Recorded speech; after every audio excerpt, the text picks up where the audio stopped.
આગળ સમાચારોમાં વાત કરીએ તો સુરતમાં શહેર કોંગ્રેસ ઉપપ્રમુખનો લૂરો બચાવ પહેલા શહેર ભાજપ પ્રમુખને અભિનંદન આપ્યા અને બાદ વિવાદ થતા ઉપપ્રમુખ અવધેશ સિંહે મારી પલટી. કોંગ્રેસી છું, ભાજપ સાથે કોઈ સંબંધ નથી, આવું તેવું નિવેદન આપ્યું છે.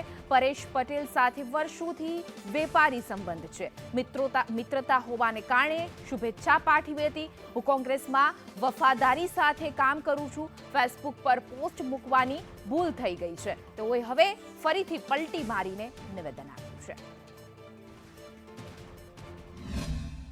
भारतीय जनता पार्टी के प्रमुख श्री परेश भाई पटेल की जो नियुक्ति हुई है, उनसे मेरा संबंध व्यापारी संबंध 40 सालों से रहा है. उसी के उपलक्ष्य में आत्मीयता के आधार पर मैं उनको शुभेच्छा दिया था.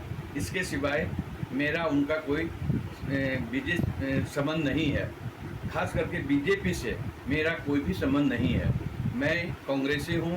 40 साल से कांग्रेस के वफादार सैनिक बनकर मैं लोगों की सेवा कर रहा हूँ और करता रहूँगा. मेरा शेष जीवन भी कांग्रेस में ही रहेगा.